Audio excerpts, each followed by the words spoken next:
Today I was finally led inside of a mission. I had a desperate encounter with a deer, and I met another biker, all on the California Mission Walk.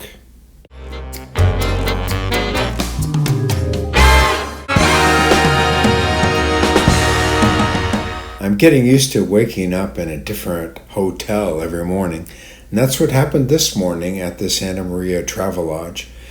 I woke up, I went over to one of my favorite breakfasts, and then it was on the road, leaving Santa Maria in the direction of Lompoc. The road was just fine, but there was one stretch of road that I actually liked quite a bit. It's called the Graciosa Road, and it runs right alongside the Cabrillo Expressway. And the best part of it was that it was almost completely devoid of cars. The only problem was that it ended at a locked gate. That put me on the wide shoulder of the expressway itself, which fortunately in this stretch is not very busy. From here it was up San Antonio Road in what's called the Harris Grade. This is the place that I had the encounter with the deer. I think I startled it when I rode past it on the highway, and it ran fast ahead of me, then crossed the road, dodging some cars, before it got tangled into some barbed wire. I went to check on it. It ran away from me, but I could see it from a distance sitting in the grass. I was devastated to think that I had even inadvertently caused harm to this majestic animal. From there it was over the pass into the Lompoc area, which you could see from the top of the pass. And as I got to the top, the sun began to peek out from the mist. The wind was picking up, and it was clear this is a beautiful place. I'm told that you can see the sea on a clear day from here. On my way down from the summit, I had an experience that took my mind off the deer. It was another long-distance biker. He was coming the opposite direction, but I turned around and followed him uphill to find out what he was up to. Go ahead. Hi, I'm Robert from Encinitas. I started at the Mexican border a week ago and head north as far as my legs will allow. Hopefully I'll be up at the Canadian border in about 4 to 5 weeks from now. That's fabulous. It felt especially encouraging to meet another human being in that moment. And then it was on to the mission for the day. La Purisima mission is located just outside of Lompoc, and this was a real treat.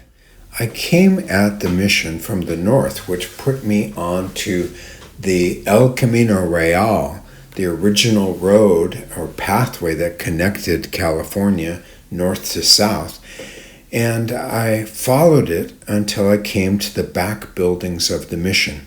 It was immediately clear that this mission is much different than many of the other ones because it's a park. It's maintained by the California park system, and it has the feeling of being remote and unused, but also very much like it must have been during the time when it was a mission. Rhonda Sanford, a local Mission Walk volunteer, arranged for the park ranger to come and meet me here. And that's where the real treat began, because she let me in and then gave me a tour of the facility. We have the keys of the mission here, and Jesse's actually going to open these historic doors for you.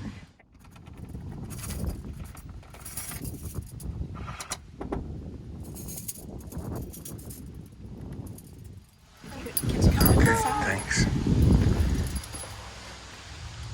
So we'll turn on the lights for you. Okay. Oh gosh. Wow. Although the mission itself is one of the oldest, it, as many of the missions did, fell into disrepair over the years and finally was abandoned.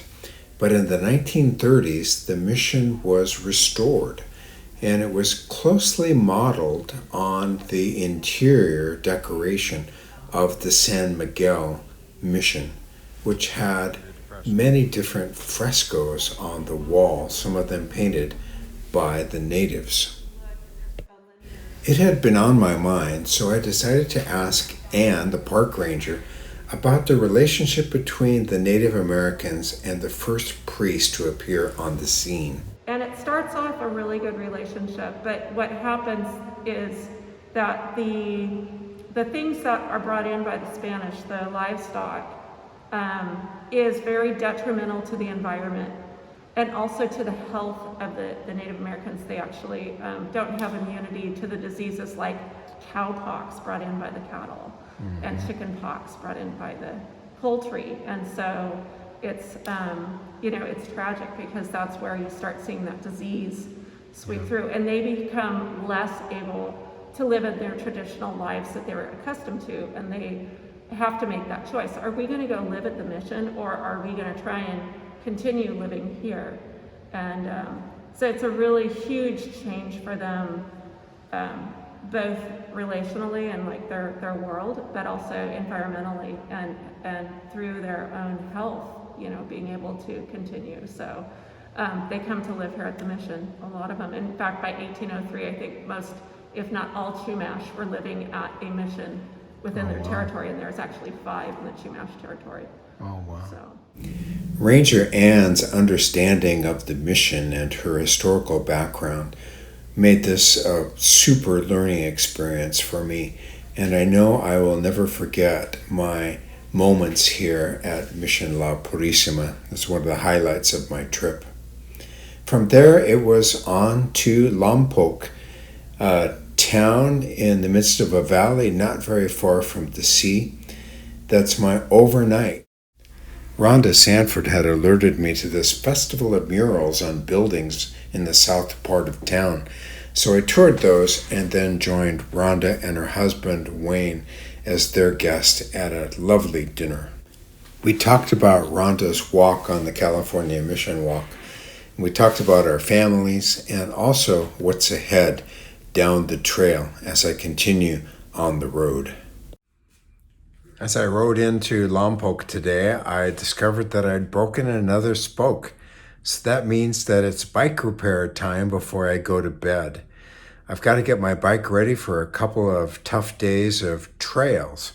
Tomorrow I meet some friends and we head down to Mission Santa Ynez, which should be fun. It's all part of another day on the California Mission Walk. Thanks so much for joining me.